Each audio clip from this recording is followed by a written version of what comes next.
अनीता अपने माता पिता की इकलौती बेटी थी। उसके पिता बचपन में ही उसे छोड़कर भगवान को प्यारे हो गए थे।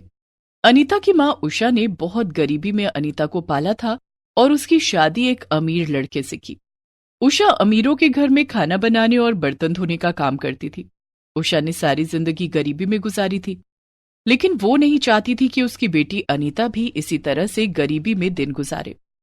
उषा जब अमीरों के घरों में काम करने जाती तो उनकी शानो शौकत देखकर सोचा करती, अमीरों की जिंदगी कितनी अच्छी है ना, दिन भर सोफे पर बैठे रहो और नौकरों पर हुक्म चलाते रहो। मैं कुछ भी करके अपनी बेटी अनीता की शादी अमीर घर में करूंगी, जिससे उसकी सारी जिंदगी ऐशो आराम से कटे। ऐसा सोचकर उषा जहां काम करती थी वहां मालकिन से ये बात बताई और उससे 1 लाख रुपए उधार मांगे। मैं तुम्हें पैसे तो दे दूंगी, लेकिन तुम इतने पैसे चुकाओगी कैसे? मालकिन, मैं सारी जिंदगी आपके घर में काम करके ये पैसे चुका दूंगी। ठीक है। उषा ने अनीता की शादी के लिए जिंदगी भर के लिए बंधुआ मजदूरी को गले लगा लिया था। इस बात से बेखबर अनीता तैयार हो रही थी, क्योंकि आज उसे लड़के वाले देखने आ रहे थे। एक मंदिर में अनीता को लड़के वाले देखने आए। उषा ने लड़के की माँ से कहा, बहन जी, मेरी बेटी पढ़ी लिखी नहीं है, लेकिन देखने में बहुत सुंदर है और घर का सारा कामकाज जानती है। बहन जी, हमें कौन सा लड़की से नौकरी करवानी है, हमारा तो खुद ही इतना बड़ा बिजनेस है।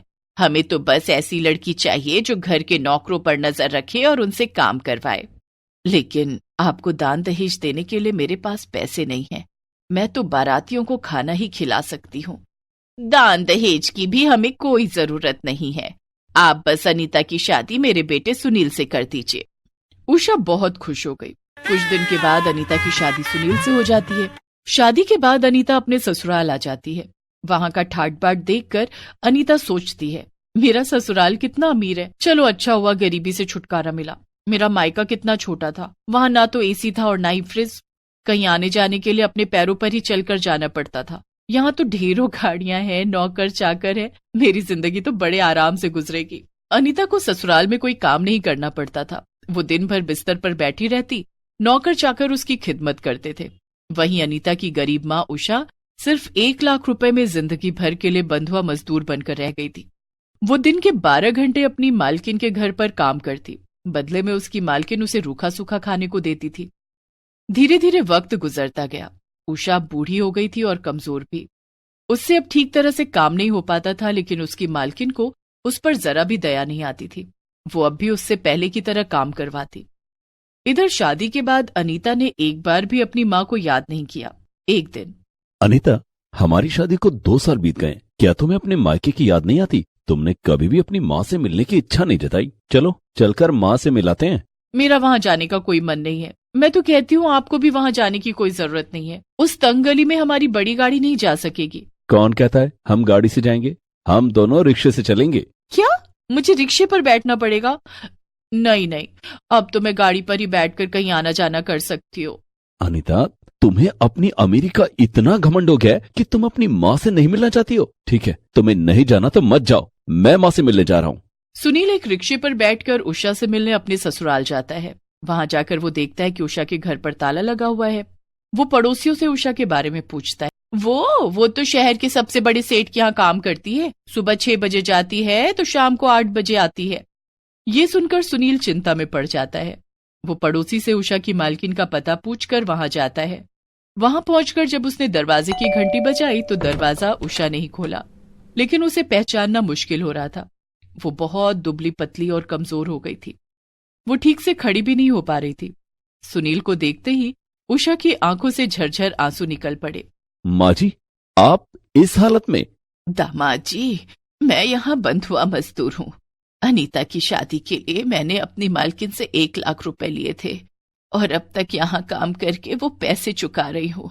लेकिन 1 लाख रुपए के लिए उन्होंने आपकी ऐसी हालत कर दी? काम कर करके आपकी तबीयत बिगड़ चुकी है, लगता है भरपेट खाना भी नहीं मिलता। तभी उषा की मालकिन वहां आ जाती है और सुनील से वहां से जाने के लिए कहती है। चला जाऊंगा, लेकिन अपनी माँ को लेकर। सुनील उसी समय अपनी जेब से 1 लाख रुपए निकालता है और उषा की मालकिन को दे देता है और उषा को अपने साथ घर ले आता है। अनीता, देखो तो कौन आया।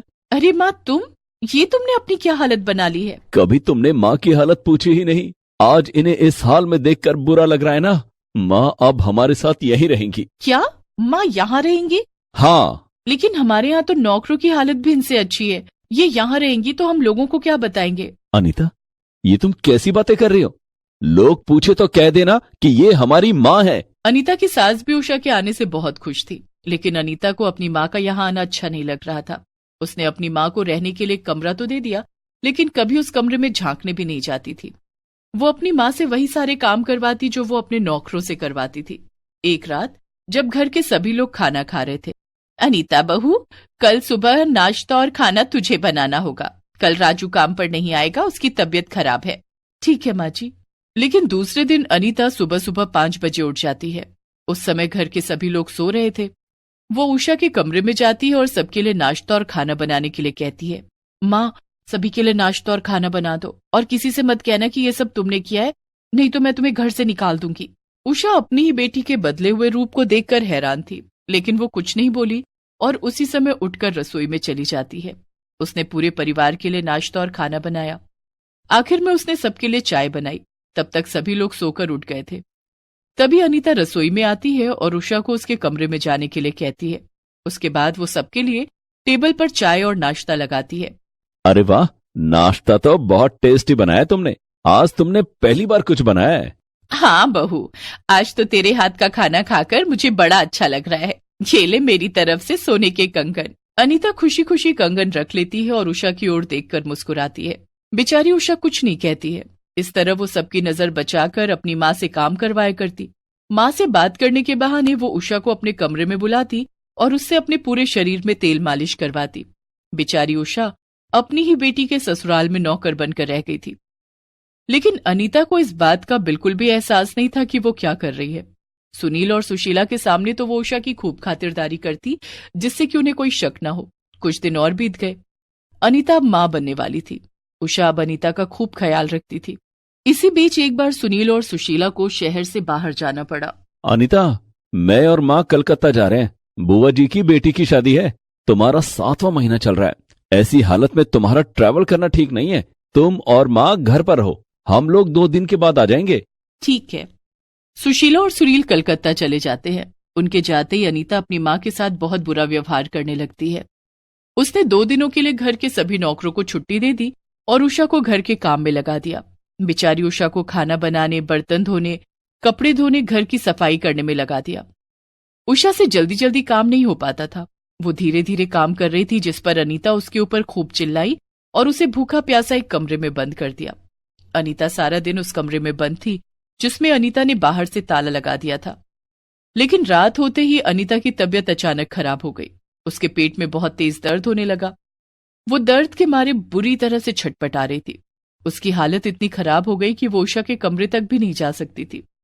लेकिन माँ का दिल तो माँ का ही होता है। अनीता के चीखने की आवाजें सुनकर उषा खिड़की का शीशा तोड़कर कमरे से बाहर आ गई। उसने फोन करके एम्बुलेंस को बुलाया और अनीता को अस्पताल ले गई। अच्छा किया जो आप इन्हें अस्पताल ले आई। इनका अभी ऑपरेशन करना पड़ेगा। बच्चे की हालत ठीक नहीं है। ठीक है डॉक्टर साहब, आप ऑपरेशन कीजिए। डॉक्टर अनीता को ऑपरेशन करता है और अनीता एक प्रीमैच्योर बेबी को जन्म देती है। उधर उषा फोन करके सुनील और सुशीला को सारी बात बताती है। बच्चे के जन्म के कुछ दिन तक दोनों को अस्पताल में रहना पड़ता है। कुछ दिन के बाद दोनों घर आ जाते हैं।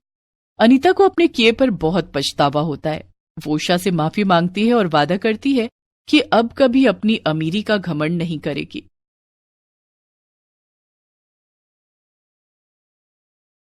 कविता की शादी होने वाली थी। कविता के पिता बचपन में ही उसे और उसकी माँ को छोड़कर लापता हो गए थे। उसकी माँ संगीता ने उसे पाला पोसा और अब वो कविता की शादी उसके पसंद के लड़के के साथ कराने जा रही थी। लेकिन कुछ ऐसा हुआ कि कविता और उसकी माँ संगीता की शादी एक ही दिन हो जाती है। कविता और सचिन एक साथ कॉलेज में पढ़ते थे। दोनों एक दूसरे को बहुत पसंद करते थे। कॉलेज की पढ़ाई पूरी होने के बाद, सचिन, अब कॉलेज की पढ़ाई पूरी हो गई है, अब हम एक दूसरे से कैसे मिलेंगे? कविता, अब तो हमें एक दूसरे से मिलने के लिए कॉलेज आने की कोई जरूरत नहीं पड़ेगी। हाँ, लेकिन हम मिलेंगे कैसे? अरे पगली, अब तो हम एक दूसरे के साथ ही रहेंगे। क्या मतलब है तुम्हारा? अब हम दोनों शादी करेंगे। मैं आज ही अपने घर में बात करूंगा। ओह सचिन, तुम कितने अच्छे हो। कविता और सचिन एक दूसरे से गले मिलकर अपने अपने घर आ जाते हैं। उस दिन सचिन अपने माता पिता को कविता के बारे में बताता है। ठीक है सचिन, अगर कविता तुम्हें इतनी पसंद है तो हम तुम्हारी शादी उससे करवा देंगे। वैसे भी कविता के पिता नहीं है, तो उसकी माँ ने बहुत मुश्किलों से उसे पाला और पढ़ाया लिखाया होगा। हम उन्हें और परेशान नहीं होने देंगे। हम कल ही कविता के घर चलेंगे और तुम दोनों की शादी की बात करेंगे। अगले दिन सचिन अपने माता पिता के साथ कविता के घर आता है और उसकी माँ संगीता से मिलता है। संगीता को भी सचिन और उसका परिवार बहुत पसंद आता है। दोनों ओर से शादी की बात पक्की हो जाती है। जब सचिन और उसके माता पिता चले जाते हैं तो संगीता को कविता की बहुत फिक्र होती है, क्योंकि कविता बहुत आलसी थी और हमेशा अपनी धुन में रहती थी। उसे अब तक अपनी मनमानी करने की आदत थी। इसी वजह से संगीता ये सोचकर परेशान हो जाती है कि कहीं उसकी हरकतों से उसके ससुराल वाले परेशान ना हो जाए। संगीता कविता से कहती है, देख, तेरी पसंद के लड़के से शादी करवा रही हूँ। ससुराल जाकर मेरी नाक मत कटवा देना। कहीं ऐसा ना हो कि अगले ही दिन तू लड़ाई करके बैठ जाए। पति के साथ सारी जिंदगी निभाना है तुझे, और किसी को बताने की जरूरत नहीं कि तेरी लव मैरिज है। कोई पूछे तो कह देना पति का नाम नहीं लेती। तेरी सास जो कहे उनकी हर बात मानना। सुबह समय पर उठ जाना। कहीं ऐसा ना हो कि रात के 10 बजे तू सोकर उठे और ब्रेकफास्ट मांगे। पहली रसोई में अपनी पसंद का खाना बनाकर मत बैठ जाना। ससुराल वालों से पूछकर उनकी पसंद का खाना बनाना। और हाँ, सास जो कहे वही कपड़े पहनना। वो साड़ी कहे तो साड़ी ही पहनना। अगर सास कहे नाच के दिखा तो भजन पर नाचना। अपनी पसंद का कोई गाना मत लगा देना। संगीता बोले जा रही थी, लेकिन कविता पर उसकी बातों का कोई असर ही नहीं हो रहा था। वो अपना फोन चला रही थी। तुझे कुछ सुनाई भी दे रहा है? मैं बोल रही हूं और तू है कि फोन चला रही है। वहां सास की बातें सुनने के बजाय फोन मत चलाती रहना। सास की हर बात सुनना। माँ, मैं तुम्हारी हर बात सुन रही हूँ। तुम मेरी कितनी फिक्र करती हो, लेकिन अब मुझको तुम्हारी फिक्र हो रही है। मेरी कैसी फिक्र? मुझे क्या हुआ है? माँ, मैं ससुराल चली जाऊंगी तो तुम अकेली कैसे रहोगी? बेटी, हर लड़की को एक ना एक दिन ससुराल जाना ही पड़ता है। उसके जाने के बाद उसके माता पिता अकेले ही रह जाते हैं। लेकिन माँ, पिताजी तो हमें कब का छोड़कर जा चुके हैं। उनके जाने के बाद तुमने अकेले मुझे पाला, और अब मैं भी चली जाऊंगी तो तुम कितनी अकेली पड़ जाओगी। इसलिए मैं अपने मोबाइल फोन में तुम्हारे लिए लड़का देख रही हूँ। तेरा दिमाग तो ठीक है, इस उम्र में मैं ये सब करूंगी? माँ, शादी की कोई उम्र नहीं होती। आजकल जमाना बहुत एडवांस हो चुका है। लोग तो बुढ़ापे में भी शादियां कर रहे हैं और तुम तो अभी जवान हो। मैंने तुम्हारे लिए बहुत अच्छा लड़का देखा है, विदेश में बिजनेस है उसका। इसकी कोई जरूरत नहीं है। मुझे नहीं करनी शादी वादी। तू अपनी शादी पर ध्यान दे और जो कहा है उस पर अमल कर। ठीक है माँ। संगीता कविता की शादी की तैयारियों में लग जाती है। इधर कविता संगीता को बिना बताए एक शख्स से मिलने जाती है। ये रही मेरी माँ की तस्वीर। क्या आपको मेरी माँ पसंद आई? हाँ, आपकी माँ बहुत सुंदर है और बहुत सुशील भी। वो घर चलाना बहुत अच्छे से जानती है। पिताजी के जाने के बाद उन्होंने मुझे बड़े अच्छे से पाला और मुझे किसी चीज की कमी नहीं होने दी। इसी महीने 28 तारीख को मेरी शादी है। तो क्या हमारा प्लान पक्का है? हाँ बिल्कुल, हमारा प्लान पक्का है। आप उस दिन समय पर आ जाना। अच्छा, मैं चलती हूँ, माँ मेरा इंतजार कर रही होंगी। ठीक है। कविता घर आ जाती है और फोन पर सचिन को सारी बात बताती है। ये तो तुमने बहुत अच्छा किया। वैसे भी तुम्हारी शादी के बाद मम्मी जी का ख्याल रखने वाला कोई तो होना चाहिए ना। हाँ, लेकिन हमें मम्मी की शादी की तैयारी करनी होगी। ठीक है, चलो। कविता और सचिन संगीता की शादी के लिए शॉपिंग करते हैं। शॉपिंग करके कविता घर लौटती है। ये सब क्या है? माँ, ये मैंने तुम्हारे लिए कुछ कपड़े खरीदे मेरी शादी में पहनने के लिए। मेरे लिए कपड़े खरीदने की क्या जरूरत थी? माँ, मेरी शादी में क्या मेरी माँ अच्छे कपड़े नहीं पहनेगी? उस दिन तुम्हें मेरी मर्जी से तैयार होना होगा। ठीक है, चल अब खाना खा के जल्दी सो जा। संगीता और कविता खाना खाकर सो जाते हैं। धीरे धीरे कविता की शादी के दिन नजदीक आ रहे थे और शादी की रस्में भी शुरू हो जाती हैं। शादी के लिए कविता ने मेहंदी लगाने वाली को घर पर बुला लिया। माँ, मैं शादी के लिए मेहंदी लगवा रही हूँ, इसके बाद तुम भी मेहंदी लगवा लेना। शादी तेरी है या मेरी? मेहंदी तो दुल्हन को लगाई जाती है। अगर दुल्हन की माँ को भी लग जाएगी तो पहाड़ नहीं टूट पड़ेगा। तुम्हें मेहंदी लगवानी पड़ेगी। ठीक है बाबा, लगवा लूंगी। मेरे सामने जो इतनी जिद करती है, ससुराल जाकर मत करना। वहां जो सास कहे वही करना। ठीक है माँ। कविता और संगीता दोनों अपने अपने हाथों में मेहंदी लगवाती हैं। अब खाना कौन बनाएगा? खाना हम बाहर से मंगवा लेंगे माँ। अच्छा चलो, खाना बाहर से मंगवा लिया तो खाएंगे कैसे? एक दिन खाना नहीं खाएंगे तो कुछ नहीं होगा माँ। कविता ये सोचकर खुश थी कि उसकी शादी के बाद संगीता को अकेला नहीं रहना पड़ेगा। उसने संगीता के लिए जो प्लानिंग की थी उसके बारे में संगीता को कुछ नहीं पता था। धीरे धीरे शादी का दिन नजदीक आ जाता है। कविता बेटी, पार्लर वाली आ गई है, तू जल्दी से तैयार हो जा, बाराती आते ही होंगे। तभी कविता संगीता को एक पैकेट देते हुए कहती है, तुम भी तैयार हो जाओ माँ, और ये कपड़े पहन लो। संगीता ने पैकेट खोलकर देखा तो उसमें एक बेहद खूबसूरत लहंगा था। ये तो दुल्हन का लहंगा है, मेरी शादी थोड़ी ही ना है, मैं ये लहंगा नहीं पहनूंगी। दुल्हन की माँ तो हो ना, तुम्हें भी दुल्हन जैसा लगना चाहिए। माँ प्लीज इसे पहन लो ना। कविता जिद करने लगती है। ठीक है, तू जिद कर रही है तो मैं इसे पहन लेती हूँ। संगीता लहंगा पहनकर तैयार हो जाती है। थोड़ी देर के बाद बारात आ जाती है और कविता की शादी की रस्में शुरू होने वाली थी। संगीता कविता को लेकर स्टेज पर आती है। तभी संगीता की नजर शादी में आए उसी शख्स पर जाती है जिसे कविता ने बुलाया था। संगीता उस शख्स को देखकर चौंक जाती है। उसकी आंखों में आंसू आ जाते हैं। वो अपने आंसू छिपाते हुए कहती है, इतने दिनों बाद ये यहाँ कैसे? कौन माँ? वो आदमी जो मुझे ही घूरे जा रहा है। माँ, उनका नाम निश्चल है, उन्हें मैंने बुलाया है। तू उन्हें कैसे जानती है? क्या आप उन्हें जानती हैं? हाँ, यही तो तेरे पिता हैं, जो हमें छोड़कर चले गए थे जब तू 1 साल की थी। तू इन्हें कैसे जानती है? माँ, मैं ये नहीं जानती थी कि यही मेरे पिता है, लेकिन मैंने इन्हें आपके लिए चुना है और आज आपकी इनके साथ शादी होने वाली है। क्या? मेरी शादी? हाँ माँ, मैंने और सचिन ने मिलकर ये तय किया था कि हमारी शादी के दिन ही आपकी भी शादी करवाएंगे, ताकि आपको अकेला न रहना पड़े। तभी निश्चल संगीता के पास आता है और कहता है, मुझे माफ कर दो संगीता, मैंने तुम्हारे साथ बहुत गलत किया। कविता मेरी बेटी है। हाँ, ये वही कविता है जिसे आप तब छोड़कर चले गए थे जब ये 1 साल की थी। निश्चल कविता को गले से लगाकर कहता है, मुझे माफ कर दो बेटी। एक ही शर्त पर माफ करूंगी। कैसी शर्त? आज ही माँ और आपकी शादी होगी, और वादा करो कि आप माँ को छोड़कर कभी नहीं जाओगे। मैं वादा करता हूँ बेटी, अब तुम्हें और तुम्हारी माँ को छोड़कर कभी नहीं जाऊंगा। उन तीनों की काफी देर तक बातें होती देखकर सचिन के माता पिता भी वहां आ गए। अरे भाई, शादी का मुहूर्त निकला जा रहा है, यहाँ क्या बातें हो रही हैं? पिताजी, आज कविता के पिताओं से मिल गए, इनसे मिलिए, यही हैं कविता के पिता। ये तो बहुत बड़ी खुशी की बात है। हाँ, लेकिन कविता चाहती है कि इस खुशी के मौके पर उसके माता पिता की शादी आज ही इसी मंडप में फिर से करा दी जाए।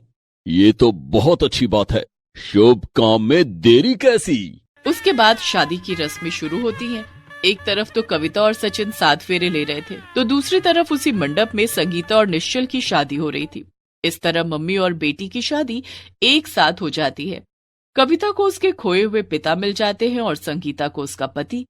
अब कविता को इस बात की कोई टेंशन नहीं थी कि उसके ससुराल जाने के बाद उसकी माँ का क्या होगा। Please subscribe this channel.